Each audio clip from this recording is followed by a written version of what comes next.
একটা চৌকি নিয়ে আসতা। নমস্কার বন্ধুরা, আজকে একটা নতুন ব্লগ নিয়ে এসেছি। আমার ঠাকুরের বাসনপত্র আমি কিভাবে দ্রুত পরিষ্কার করি তা আপনাদের দেখাবো। আমি বালি নিয়ে নিয়েছি, তার সঙ্গে একটু সার্ফ মেশাবো, আর একটা লেবু দেব। আমি এখানে দুটো লেবু নিয়েছি, একটা লেবু এর সাথে মিশিয়ে নেব।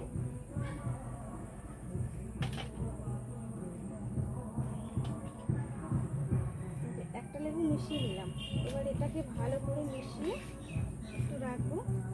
আরেকটা লেবু যে রয়েছে আমি সেটা দিয়ে পুরো বাসন, মানে এতগুলো বাসন পুরোটা একবার তাদের গায়ে মাখিয়ে নেব। মাখিয়ে নিয়ে পরে আমি এই খোসাটা দিয়ে আর এই যেটা মেখেছি সেটা দিয়ে মেজে নেব। এবার আমি প্রথমে বাসনগুলোকে একটু লেবু দিয়ে মেখে নিলাম।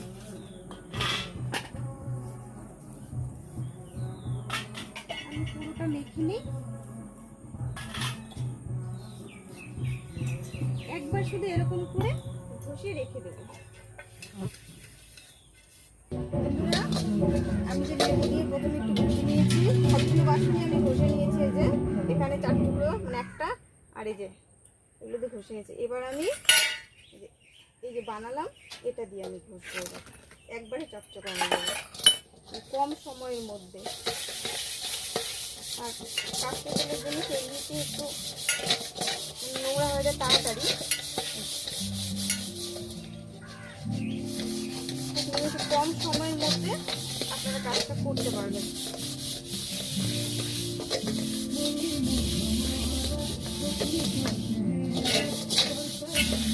একবারে পরিষ্কার হয়ে গেল।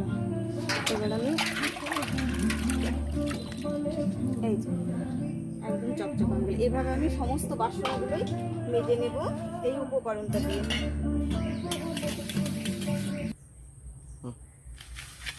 বন্ধুরা, আমি সম্পূর্ণ থালাগুলো এই উপকরণটা দিয়ে মেজে নিয়েছি। আর সঙ্গে সঙ্গে কিন্তু একটু জল দিয়ে ধুয়ে রাখতে, মানে জলে ভিজিয়ে সঙ্গে সঙ্গে একটু পরিষ্কার করে নিতে হয়, না হলে আবার এই লেবুর রসটাতে ধরে যায়। এই যে আমি বাকিগুলো পরিষ্কার করে নিয়েছি, এটা বাকি ছিল, এটাও করে নেব। এবার একটা কথা লক্ষ্য রাখুন, সঙ্গে সঙ্গে কিন্তু লেবু দিয়ে ঘষে খুব দ্রুত এই উপকরণটা দিয়ে মেজে ধুয়ে নিতে হবে, না হলে কিন্তু আবার কালো হয়ে যাবে। আর ধুয়ে এবার আমি কী করে এটা দীর্ঘক্ষণ, মানে দীর্ঘ সময় পরিষ্কার রাখি সেটা আপনাদের দেখাবো।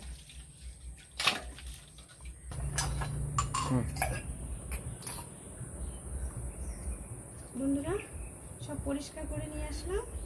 এবার এটা মুছে রাখতে হবে, কারণ মুছে যদি না রাখি, জল যদি লেগে থাকে না, কাশ পেতলে জল লেগে থাকলে ওই ওখান দিয়ে কালো কালো স্পট পড়ে, মানে দাগ হয়ে যায় কেমন। এইভাবে আমি যদি এটা মুছে রাখি তাহলে ভালো থাকবে।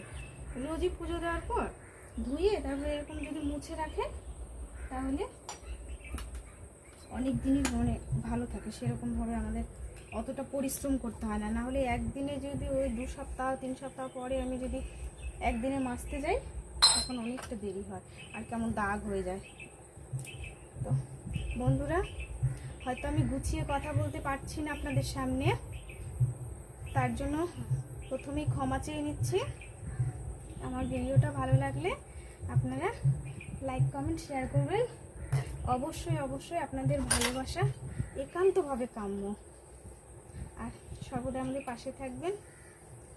আপনাদের ভালোবাসা খুবই দরকার। আর ভালো না বাসলে কোনো কাজ করার মতো মানসিকতাও তৈরি হয় না। তাই আমি আশা করব আপনারা আমাদের সঙ্গে থাকবেন। নমস্কার বন্ধুরা, ভালো থাকবেন, সুস্থ থাকবেন।